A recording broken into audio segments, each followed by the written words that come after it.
La municipalidad de San Felipe está ubicada en el Golfo de California, en Baja California, México. Con un poco más de 20.000 habitantes, es conocida por sus playas y excelente pesca. Una vez al año, San Felipe se torna en todo un festival racing. Corredores de todo el mundo llegan para participar en una de las carreras todoterreno más duras, la San Felipe 250.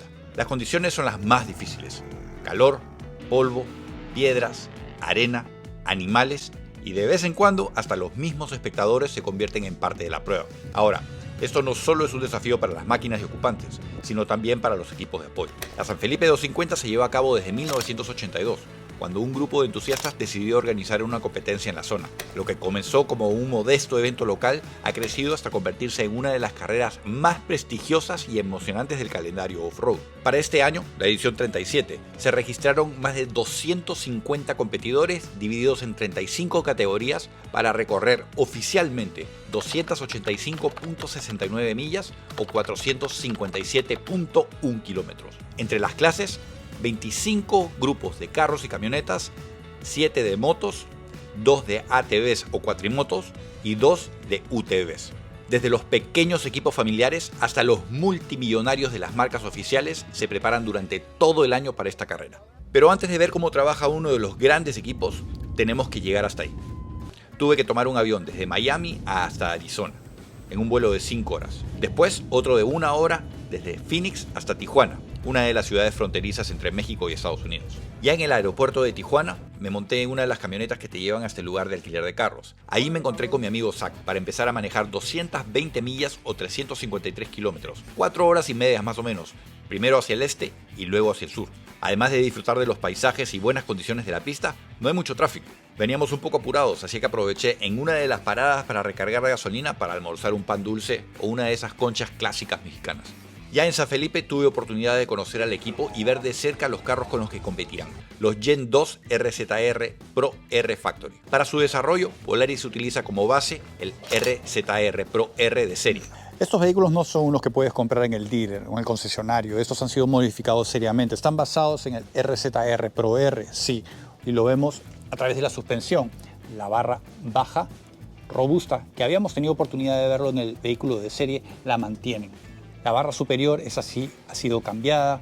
Los conectores son diferentes, mucho más robustos. Tenemos esta correa que asegura de mantener la suspensión lo máximo posible, porque los agujeros, las imperfecciones, la pista está muy dañada en este momento porque vienen toda la semana probando los vehículos en la misma pista donde se va a competir, la misma ruta, así que están esperando condiciones terribles. Dicen que puede ser la peor carrera en cuestiones de condiciones en todo el año. La suspensión también ha sido trabajada por Fox.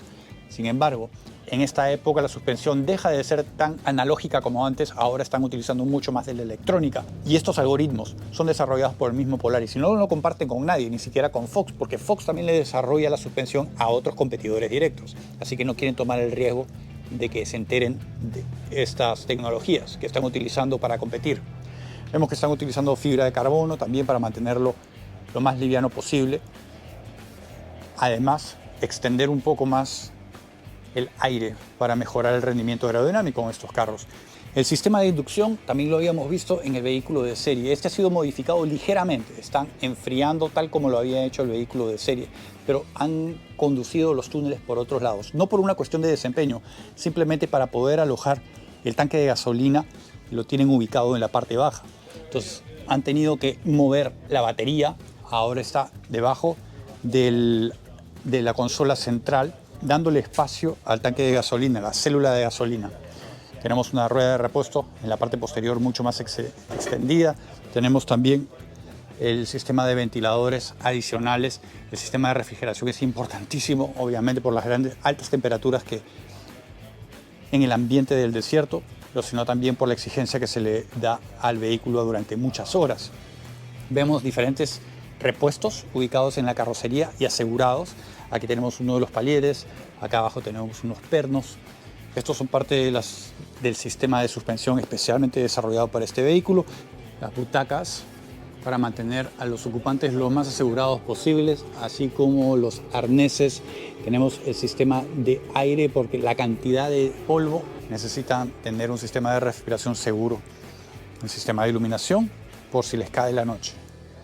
2 semanas antes de la carrera, Score Southern California Off-Road Enthusiasts, es la organizadora de la carrera, publica la ruta oficial. A partir de ese momento, hasta el día de la carrera, se le conoce como el pre-run, donde los equipos tienen oportunidad de explorar el recorrido cuantas veces quieran o puedan para desarrollar sus hojas de ruta. La condición más importante durante la carrera es pasar entre los marcadores digitales. De lo contrario, aplican penalizaciones de tiempo. Los pre-runs no son solo para los pilotos y copilotos para que se familiaricen con la ruta, sino también para los equipos de auxilio para que desarrollen sus estrategias. Al día siguiente, temprano por la mañana, pude vivir de cerca las condiciones del terreno. Acompañé a Max Eddy Jr., el nuevo integrante del equipo, a explorar parte de la ruta. Eddy tiene mucha experiencia compitiendo y ganando en baja. Aunque ha pasado la mayor parte de su carrera profesional sobre 2 ruedas, en esta última etapa como piloto profesional decidió cambiar a un vehículo con 4 ruedas. Para los pre-runs, el equipo Polaris utiliza el RZR Pro RDC. A pesar de la resistencia de este vehículo, otro de los pilotos con el que estábamos explorando la ruta rompió uno de los discos de freno posterior. Aparentemente, una piedra fue disparada por una de las ruedas delanteras y golpeó el disco posterior. Para las personas comunes, este sería un problema catastrófico, pero para los que son parte de un equipo como este, es una oportunidad para practicar reparaciones improvisadas con las herramientas y recursos que tengan a la mano. Sin pensarlo, se pusieron a trabajar, quitaron el disco y sellaron la tubería. Muchos se preguntan, ¿por qué un fabricante invierte tanto dinero y esfuerzo para participar en carreras? Evidentemente quieren demostrar que son mejores que la competencia, pero también porque estas carreras sirven como un laboratorio de pruebas para llevar al límite los vehículos y sus partes. En base a esto es que pueden mejorar los productos que se ofrecen al público. En los 15 minutos que demoró la reparación, pasaron varios equipos y cada uno de ellos se detuvo para asegurar que todos estuviéramos bien y ofrecieron ayuda. El espíritu de camaradería se vive en este mundo. A medida que se acerca el día de la carrera, el ambiente se va intensificando. No solo la tensión entre los equipos, sino también la fiesta en el pueblo y sus alrededores, donde los locales y extranjeros celebran sin parar. La revisión técnica se lleva a cabo en el malecón. Cientos de vehículos se alinean desde la noche anterior para ser revisados. Prestan bastante atención a los sensores, los que tienen que pasar entre los sensores de que marcan la ruta. Entre música, puestos de comida, alcohol y mercancías, el pueblo se concentra alrededor de los vehículos y pilotos. Los niños, y no tan niños, tratan de conseguir todos los stickers que puedan. Para esta carrera, el equipo Polaris Factory Racing contaba con un helicóptero, 2 camiones, 80 personas, de las cuales 60 voluntarios. Muchos empleados de Polaris viajan desde Estados Unidos con sus propios recursos para apoyar al equipo. Y el resto son locales con experiencia y mucha pasión. Esta es otra indicación del espíritu que se vive en este tipo de carreras. Para este año el equipo trae un par de nuevos juguetes. Cargadores de gasolina rápidos a presión. 30 galones en 10 segundos. Con estos estarían preparados para recibir 2 carros simultáneamente. Durante la carrera, 2 vehículos llegaron casi al mismo tiempo, uno detrás de otro. Sin duda vale la pena tener el esfuerzo de tener 2 equipos listos para el reabastecimiento y preparados en caso de tener que realizar alguna reparación. Pero en esta oportunidad todo fluyó bien y ninguno de los 4 tuvo problema. Apenas pasaron los carros, tuvimos que apurarnos para llegar a la meta antes que los competidores, pero nos perdimos en el camino. Aparentemente tomamos una curva equivocada y estamos literalmente al lado de la pista y estamos tratando de regresar a San Felipe. Finalmente llegamos a tiempo al malecón, donde aparecen uno a uno los vehículos. Al final, el ganador general de la carrera fue el local Alan Ampudia. Cruzó la meta en 4 horas, 2 minutos y 20 segundos. Por otro lado, en la división Pro UTV Open dominó Polaris, ocupando los 3 primeros puestos.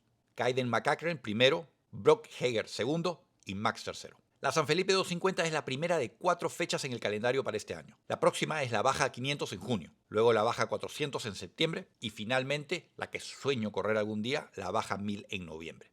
A la mañana siguiente, ya en la carretera regresando a Tijuana, tuvimos que luchar contra el viento mientras atravesábamos las montañas.